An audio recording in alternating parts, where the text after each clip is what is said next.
The sharing of biased and false news has become all too common on social media. More alarming, some media outlets publish these same fake stories without checking facts first. The sharing of biased and false news has become all too common on social media. More alarming, some media outlets publish these stories simply aren't true without checking facts first. Unfortunately, some members of the media use their platforms to push their own personal bias and agenda to control exactly what people think. And this is extremely dangerous to our democracy. This is extremely dangerous to our democracy. This is extremely dangerous to our democracy. This is extremely dangerous to our democracy. This is extremely dangerous to our democracy. This is extremely dangerous to our democracy.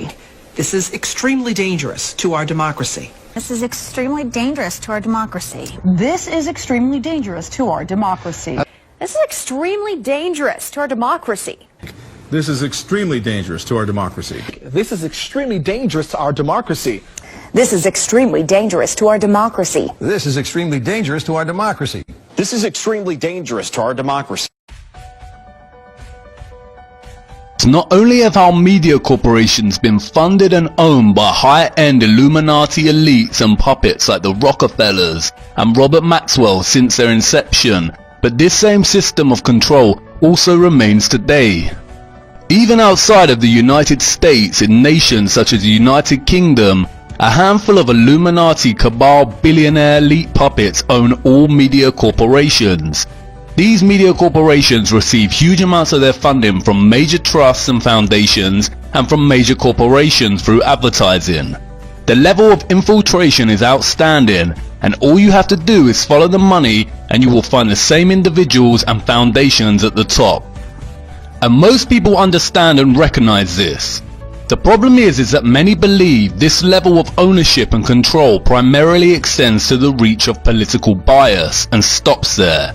For example, it is well known that Harold Evans, a former editor at the Sunday Times, made it very clear to the Leveson inquiry how Rupert Murdoch interfered with the content of the paper. Evans was often rebuked for not doing what Murdoch wants in political terms, including when reporting on the economy. But again, the scandal of injecting political bias into reporting is just another form of theatre.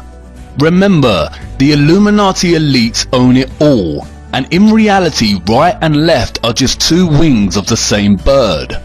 What most do not realize, however, is the extent of infiltration in our global media and the staggering reality that the media was created with the intended purpose to control the masses. In 1948, Frank Wisner was appointed director of the Office of Special Projects, which became the espionage and counterintelligence branch of the Central Intelligence Agency. Wisner was told to create an organization that concentrated on propaganda, economic warfare, preventive direct action, including sabotage, anti-sabotage, demolition, and evacuation measures, subversion against hostile states, including assistance to underground resistance groups, and support of indigenous anti-communist elements in threatened countries of the free world. Later that year, Wisner established Operation Mockingbird, a program designed to influence American media. In the beginning, Mockingbird was created and led by Wisner, Alan Dulles, Cord Meyer, Richard Helms, and publisher Philip Graham of the Washington Post. Their main focus was to interact behind the scenes with major media outlets and get reporters on the CIA payroll. The agency had them all in their pockets: ABC, CBS, NBC, Time Magazine, Life Magazine, Newsweek, Associated Press, United Press International, Reuters, Scripps Howard, and Copley News Service. William Schaap, world-renowned legal scholar, author, and university professor, did much to expose the role of the CIA in popular culture, showing that it spent 1/3 of its budget on media propaganda operations. As publisher of The Lies of Our Times, Schaap showed that the CIA owned 250 different media networks across radio, television, and the newspapers. William Casey, the director of the CIA during the 80s, famously stated, "We'll know our disinformation program is complete when everything the American public believes is false." Richard Keeble, Professor of Journalism at the University of Lincoln, explores the relationship between the UK media and the nation's secret services in his book, Close Encounters of a Strange Kind, a critical history of the links between mainstream journalists and the intelligence services in the UK. He quotes Roy Greenslade, who has been a media specialist for both The Telegraph and The Guardian, as saying, most tabloid newspapers, or even newspapers in general, are playthings of MI5. Richard Keeble states that Block and Fitzgerald, in their examination of covert UK warfare, report the editor of one of Britain's most distinguished journals as believing that more than half of its foreign correspondents were on the MI6 payroll. And in 1991, Richard Norton Taylor revealed in The Guardian that 500 prominent Britons were paid by the CIA and the now defunct Bank of Commerce and Credit International, including 90 journalists. David Lee, former investigations editor of The Guardian, wrote about a series of instances in which the secret services manipulated prominent journalists. He claims reporters are routinely approached and manipulated by intelligence agents, and identifies 3 ways in which they do it. 1. They attempt to recruit journalists to spy on other people or themselves attempt to go under journalistic cover. 2. They allow intelligence officers to pose as journalists to write tendentious articles under false names. 3. The most malicious form. They plant intelligence agency propaganda stories on willing journalists who disguise their origin from readers. Robert Maxwell, father of Ghislaine Maxwell, owned the Mirror Group newspapers. He was also a triple agent for the CIA, MI5 and Mossad. Anderson Cooper, a prominent CNN anchor, apparently interned at the CIA before assuming his role at CNN. As if anyone can just intern at the CIA. And he is also the son of prominent high satanic priestess Gloria Vanderbilt.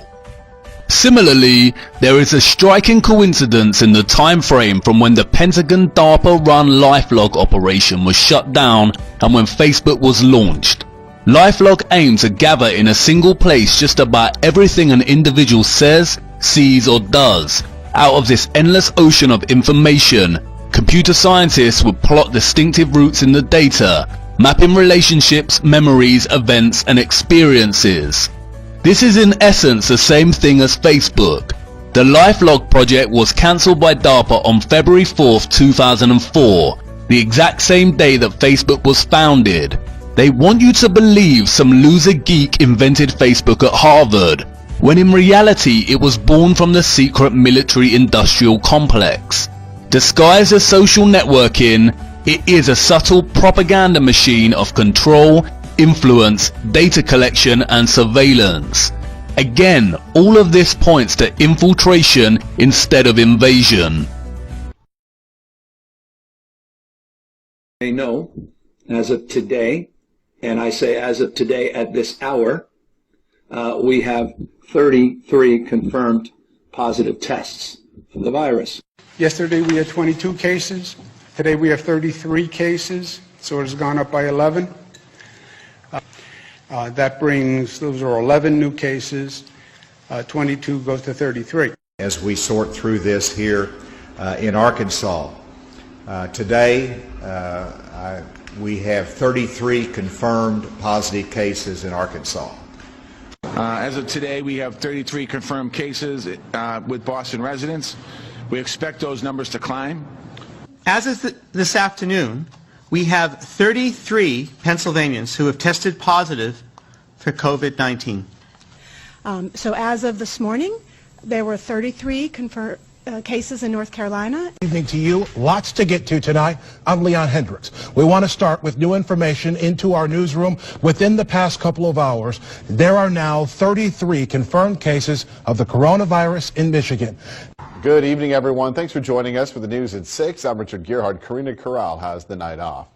More cases of the coronavirus were confirmed today in San Luis Obispo County, bringing the total number now to 33. Right now, Georgia is reporting a total of 99 cases in 19 counties. That is 33 new cases from just yesterday. Good afternoon, I'm Karen Swenson. More cases and more events affected. Here is the latest coronavirus news. There are now 33 cases in Louisiana.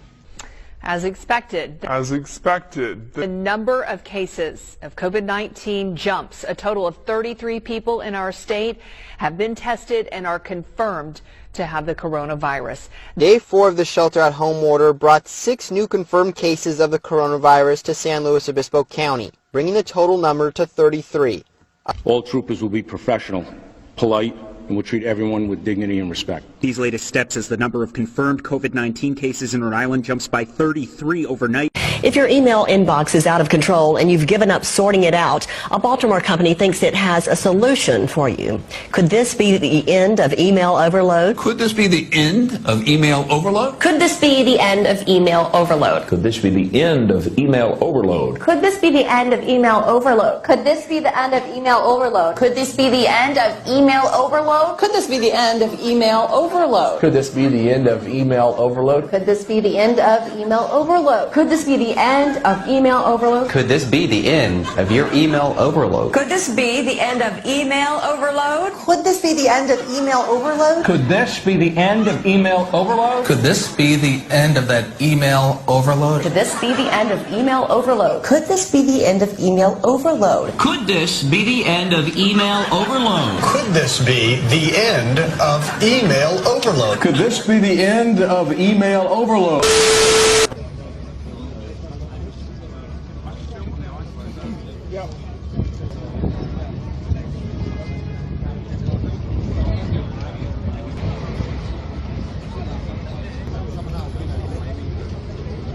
That sign with rap sign.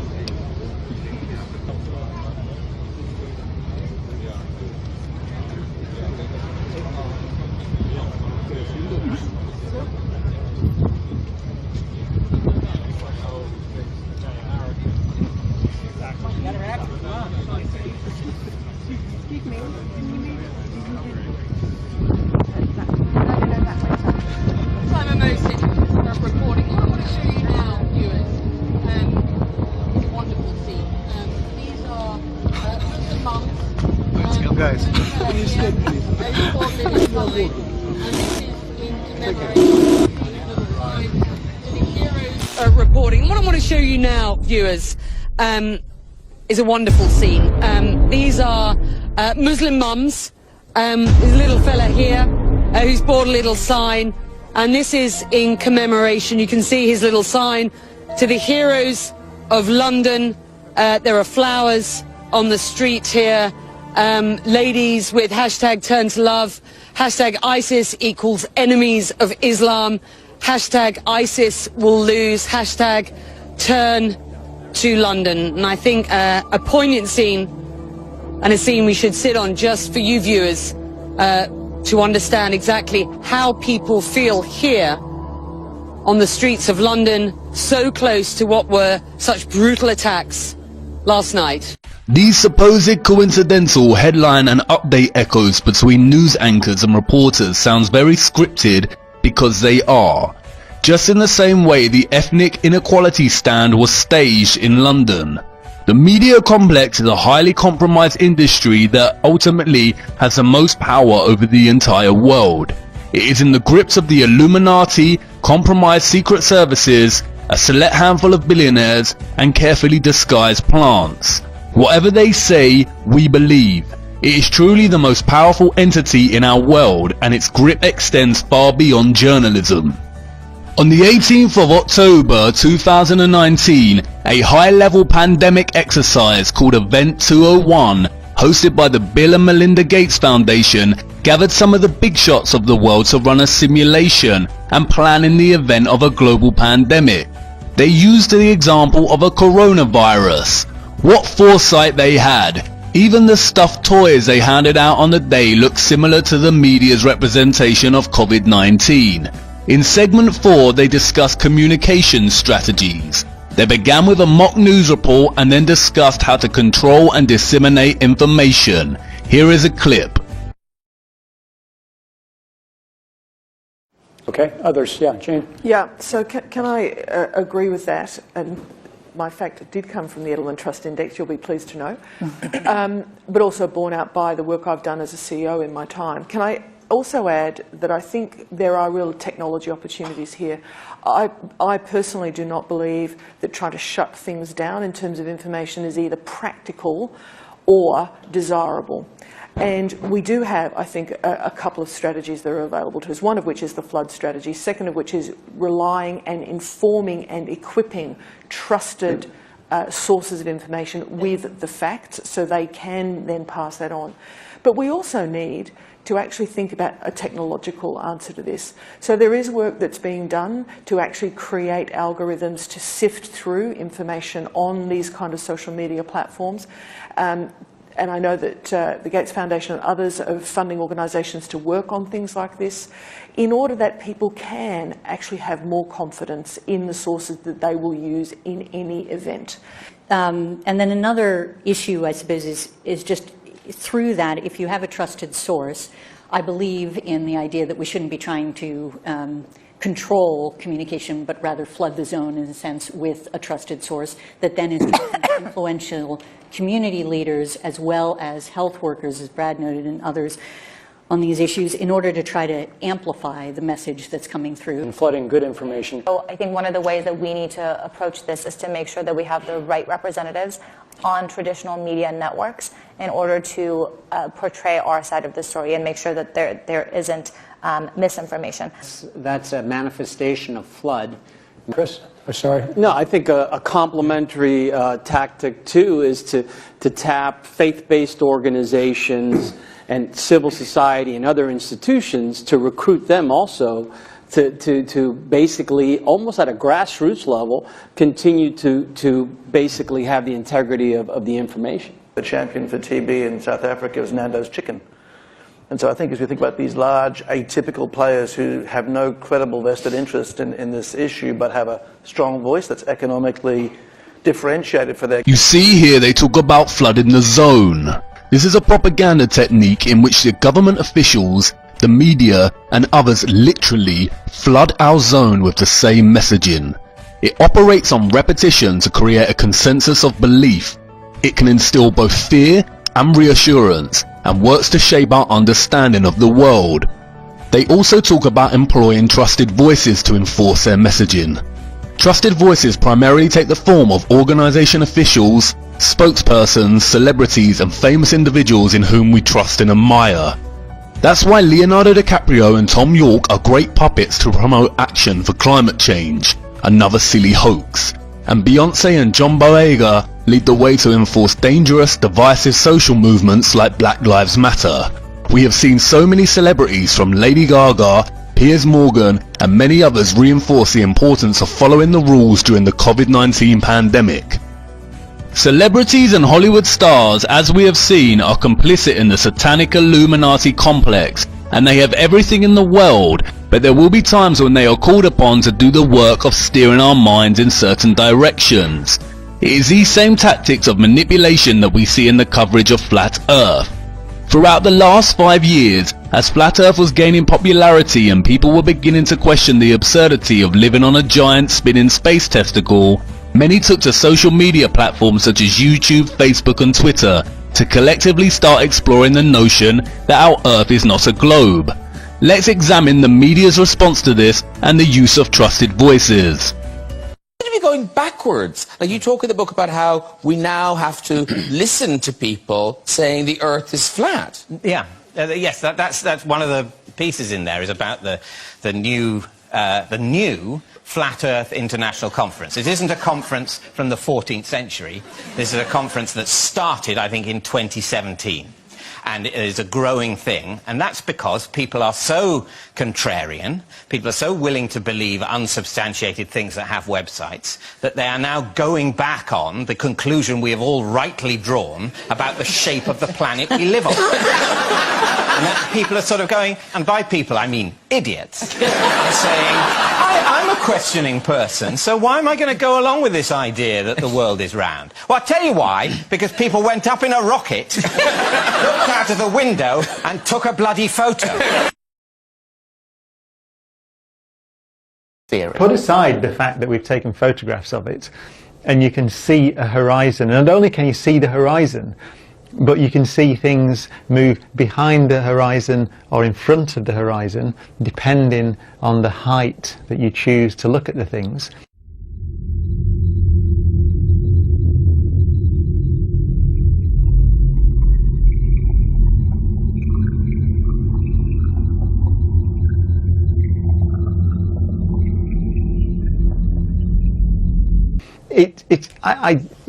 You see, I'm lost for words. It's probably the most nonsensical suggestion that a thinking human being could possibly make. It is drivel. In the Middle Ages, what shape did people think the world was? Flat.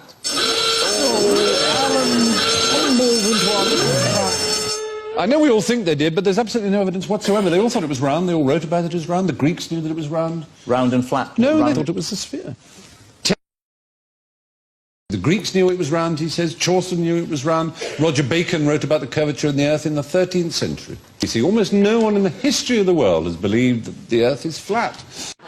I was watching a documentary recently about flat earthers that was fascinating. I don't know if anybody saw this. There are people who believe the Earth is flat. The documentary is called Assholes. You must ask yourself here the question as to why these trusted voices are all saying the same thing. Flat earthers are not only wrong, but we are stupid, idiots, assholes, nonsensical, full of drivel. Why the hate-directed speech? It is very interesting to me that the trusted voices tend to be celebrities admired for their so-called wit and knowledge. You see, their manipulation of the public here is not actually subtle. Anyone with common sense would question their heated response. Why does it matter if some believe the Earth is flat? Ask yourself, would David Mitchell, Stephen Fry or Brian Cox talk this way about religious groups who believed in so-called archaic notions such as God? They are being paid to say this. Their response is not scientific at all. It's panic. It primarily revolves around ridicule and outright rejection. Any real scientist may actually find the notion of flat Earth intriguing. They may want to investigate further and enjoy this kind of discussion and debate. But no, flat out rejection from the globe heads. And it is not because flat Earth is preposterous, it is because their entire careers and comfortable satanic lifestyles are at risk if they do not comply with their handlers' wishes. They must act as a trusted voice. But this wasn't enough to stop the flat earthers, and more people are waking up, and to combat this growing awareness, the matter went to Congress. Downs, does Google think that this is a problem, and what is the solution that you're coming up with to address it? Thank you for the question. So as you noted, when Alex Jones posted the video you described saying that the survivors of the Parkland massacre were crisis actors, that violated our harassment policy. We have a specific policy that says if you say a well-documented violent attack didn't happen and you use the name or image of survivors or victims of that attack, that is a malicious attack and it violates our policy. In terms of conspiracy theory content generally, our goal is to promote authoritative content to our users. So we have two principles that guide the way here. That's the first one, is we want to provide users with authoritative, trustworthy information. I'm sorry to cut you off. I only have a minute and a half, and I don't really need to hear what you're trying to provide. I want to know how you're dealing with all these conspiracy theorists on your platform.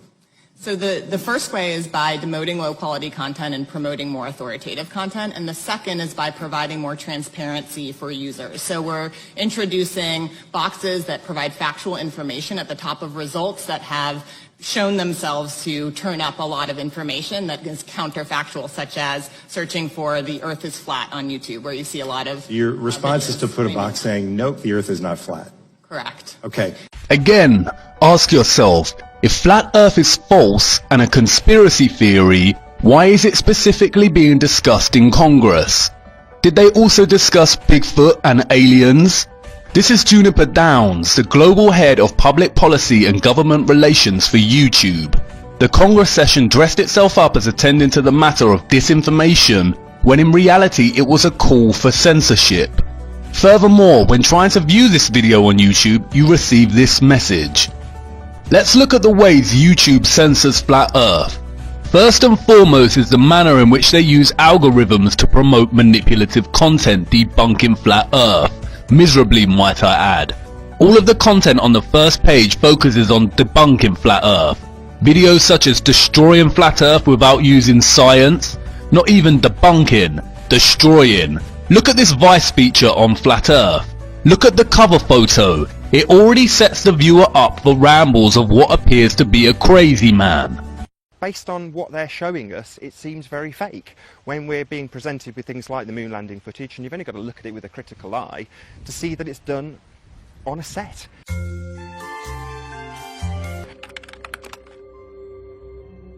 Is the moon fake news? No.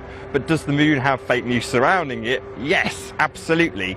Of all of the celestial bodies, it's the one that would most indicate sphericity, is that the right word, being spherical, and therefore it's used by people like NASA to prop up the notion that we are living on a sphere also. So it's used to perpetuate fake news. And what about a Guardian feature on the so-called Flat Earth Society, titled "Meet the People Casting Aside 2,500 Years of Science"? I'm here today to tell you that your government is keeping you divided. Mother of all conspiracies is surely the flat earth. There is no curvature on this earth.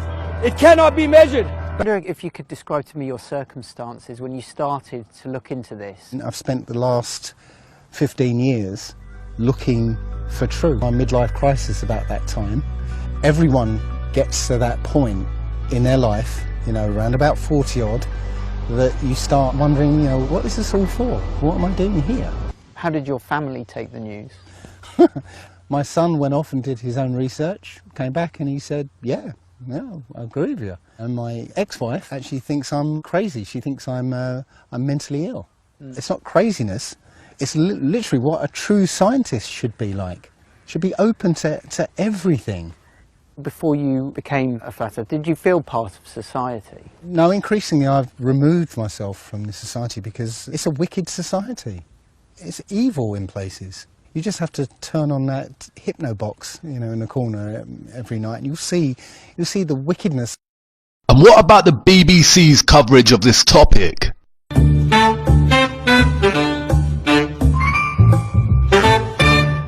We used to think when we got started individually in this that we were alone.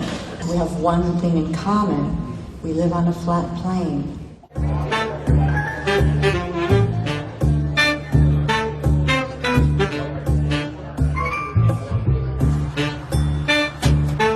When you're watching videos at home, it's just you and the screen. And it's lonely. I came here because I needed to see what flat earth people looked like. And I was not disappointed. They look normal. Very few people overweight. About 30% of them are cigarette smokers. And only 4 of them that I met are from around here. Can you see what they are doing? They are creating a false narrative to promote a false demographic of people that believe the earth is flat. Primarily fringe outsiders shouting in unhinged ways on the streets. People having midlife crises who have lost their wives or dress ridiculously, but consider themselves normal. The media are generating a perception of the type of people who will believe the earth is flat, and it is highly manipulative and plays into the concept of what Charles Bukowski called the genius of the crowd, the predictable propensity in people to always side with the masses out of insecurity, for fear of being rejected and ridiculed. No one would want to associate with a demographic of people that are represented as outsiders on the fringe of society. If the majority believe something, then most will follow. It applies to many things in life, from trends, reviews and critical acclaim, and to political beliefs and worldviews. People are attracted to the mass opinion. No one wants to be associated with a flat earther after watching these videos through fear of being laughed at, or they will stop in their exploration of flat earth because the media represents a community as a collection of fringe or insane individuals. It isn't glamorous, or even given the intellectual recognition it deserves. There is no in-depth discussion of the science behind the flat earth model, just a forced demographic narrative. The media here intervene to stop people even giving it a chance. YouTube pushes this content to the forefront. Another selected video is titled, "How Average People Fall for Flat Earth." What do they mean, average people? They are patronizing us and playing the same tired hand of promoting bamboozlement as some kind of exclusive genius that the ordinary folk cannot fully grasp. YouTube's content fluctuates between making fun at the so-called flat earth idiots, aggressive debunking videos, and comedy sketches where people ask, if the earth is flat, why does no one fall off the edge? Flat earthers have never once said that there is an edge you can fall off from. And this type of redundant humour is enforced with memes. If you Google search flat earth, not only do the algorithms push forward similar content, but its image search is filled with satirical images that misrepresent the entire argument put forth by the flat earth community. You see, terms like flat earthers and flat earth community create a false idea that there is a unit of people that all hold the same specific beliefs. I am using it in this video for the sake of argument, but in reality flat earthers are just people digging for the truth, all with very different views and conclusions drawn from extensive research. But back to YouTube. They also censor searches when looking for something more specific. Here I type in Eric DeBay, a prominent flat earther and one of the smartest people I have come across on YouTube. YouTube promotes 2 of his current content before flooding the zone with the same trashy pseudo-scientific debunking videos. You see, they can't be too obvious in their censorship. Furthermore, when typing in flat earth, users are greeted by this sinister push at the top of the page. This is what Juniper Downs was talking about in her response to Congress. It is an insert from Wikipedia. Just an innocent bit of context to this field of inquiry that stresses that flat earth is an archaic, outdated mode of thinking about the world. If you type in Bigfoot, aliens, universe, you are not greeted with any such context box. Why not? And it doesn't stop there. YouTube has attached this sly context box to all prominent YouTube channel videos. And more sinisterly, YouTube removes flat earth videos, bans them, depopularizes them by removing likes and subscribers to people's channels. People have had their channels demonetized.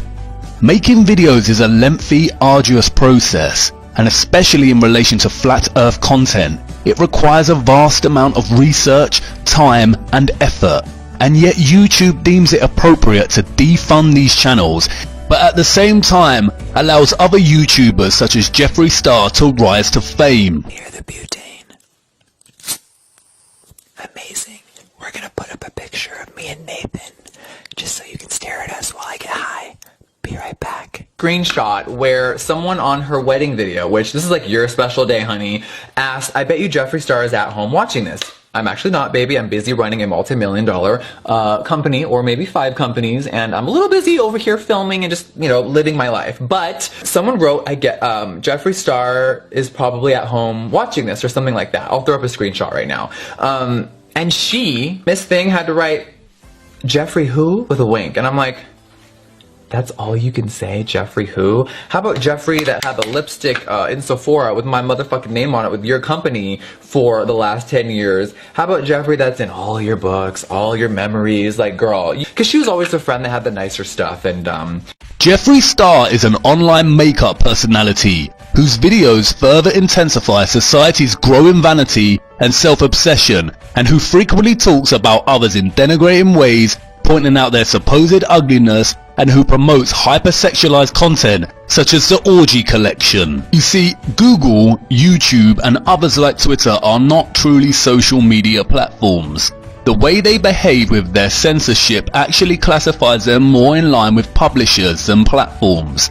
You must really consider why the trusted voices, government officials, mainstream media and social media publishers of our world are censoring and desperately trying to debunk and delegitimize flat earth.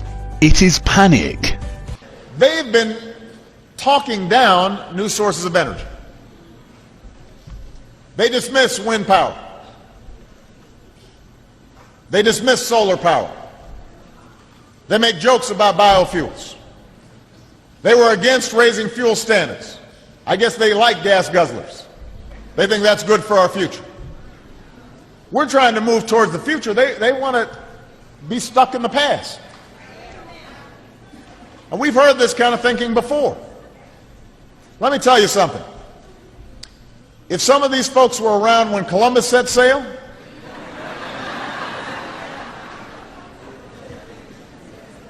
they must have been founding members of the Flat Earth Society. They would not have believed that the world was round. We don't have time for a meeting of the Flat Earth Society. We don't have time for a meeting of the Flat Earth Society. We don't have time for a meeting of the Flat Earth Society. If I say that the world is round and someone else says it's flat, that's worth reporting. But you